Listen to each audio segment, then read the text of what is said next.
Hi hello ನಮಸ್ಕಾರ ಸ್ನೇಹಿತರೆ. ಇಂದು ಮತ್ತು ನಾಳಿನ ಸಂಚಿಕೆಯಲ್ಲಿ ಏನಾಗ್ತದೆ ಅನ್ನೋದನ್ನು ತುಂಬಾ ಕ್ವಿಕ್ಕಾಗಿ ನೋಡ್ಕೊಂಡು ಬರೋಣ ಬನ್ನಿ.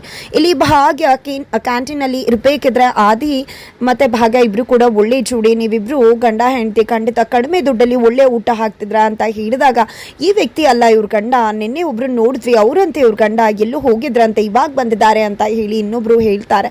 ಈ ಮಾತನ್ನ ಕೇಳಿ ಭಾಗ್ಯ ರೊಚ್ಚಿಗೆದ್ದಿದೆ. ಅಮ್ಮನ್ನ ಬಂದು ಪ್ರಶ್ನೆ ಮಾಡ್ತಾರೆ, ಯಾಕೆ ನೀನು ತಾಂಡವ್ನ ನನ್ನ ಗಂಡ ಅಂತ ಹೇಳಿದೆ, ಕಾನೂನಿನಾತ್ಮಕವಾಗಿ ಜೊತೆಗೆ ನನ್ನ ಮಾನಸಿಕವಾಗಿಯೂ ಕೂಡ ಅವರನ್ನ ನಾನು ಗಂಡ ಅಂತ ಒಪ್ಕೊಳ್ಳೋದಕ್ಕೆ ಸಾಧ್ಯನೇ ಇಲ್ಲ ಅಂತ ಹೇಳಿದಾಗ ಯಾಕವನು ಒಪ್ಕೊಂಡು ಬಂದಿದ್ದಾನೆ, ಕ್ಷಮೆ ಕೇಳ್ತಿದ್ದಾನೆ, ಬದಲಾಗಿದ್ದಾನೆ, ಒಪ್ಕೋಬಹುದಲ್ವಾ ಭಾಗ್ಯ ಅಂತ ಸುನಂದವ್ರು ಹೇಳ್ತಾರೆ. ಇಲ್ಲಮ್ಮ ಅವ್ರು ಬದಲಾಗಿದ್ದಾರೆ ಅಂತ ನಂಬೋದಿಲ್ಲ, ಜೊತೆಗೆ ಅವತ್ತು ನಾನು ಬೇಡ ಅಂತ ಹೋದ್ರು, ಇವತ್ತು ಶ್ರೇಷ್ಠ ಸಾಕಾಗಿದ್ದಾಳೆ ಅಂತಿದ್ದಾರೆ. ಇಂಥವ್ನ ನಂಬ್ಕೊಂಡು ಏನು ಮಾಡೋಕ್ಕಾಗತ್ತೆ, ಶ್ರೇಷ್ಠ ಜಾಗದಲ್ಲಿ ನಿಂತು ಯೋಚನೆ ಮಾಡು, ಅವಳಿಗೆ ಮೋಸ ಆಗಿದೆ, ಯಾವುದೇ ಕಾರಣಕ್ಕೂ ತಾಂಡವ್ ನನ್ನ ಬದುಕಲ್ಲಿ ಬರುವುದಿಲ್ಲ ಅಂತ ಭಾಗ್ಯ ಹೇಳ್ತಾರೆ.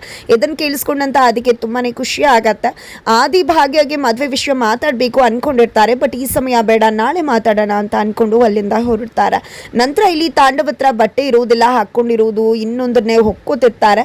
ಅದನ್ನ ನೋಡಿದಂತಹ ಭಾಗ್ಯ ತಂದೆ ಬಂದು ಅವ್ರದ್ದೇ ಬಟ್ಟೆಯನ್ನ ಕೊಟ್ಟು ಹಾಕೊಳ್ಳಿ ಅಂತಾರೆ. ತಾಂಡವ ಬಟ್ಟೆ ಹಾಕೊಂಡಾಗ ಮಗ ತನ್ಮೆ ನಗ್ತಾರೆ.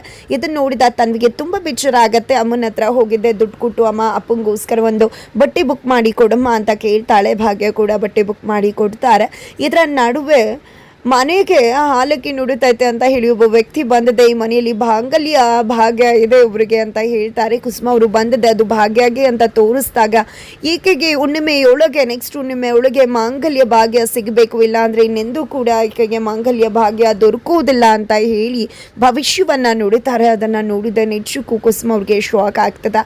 ಹಾಗಾದರೆ ಇಲ್ಲಿ ಭಾಗ್ಯಗೆ ಮಾಂಗಲ್ಯ ಧಾರಣೆ ಆಗೋದು ಆದಿಯಿಂದಾನ ತಾಂಡವಿಂದಾನ, ಯಾರನ್ನ ಮದುವೆ ಆಗ್ತಾರೆ ಭಾಗ್ಯ, ನಿಜಕ್ಕೂ ಭಾಗ್ಯಗೆ ತಾಳಿ ಭಾಗ್ಯ ಸಿಗುತ್ತಾ ಇಲ್ವಾ ತಿಳ್ಕೊಬೇಕು ಅಂದರೆ ಮುಂದೆ ನಾವು ವಿಡಿಯೋಗೆ ವೇಟ್ ಮಾಡೋದನ್ನು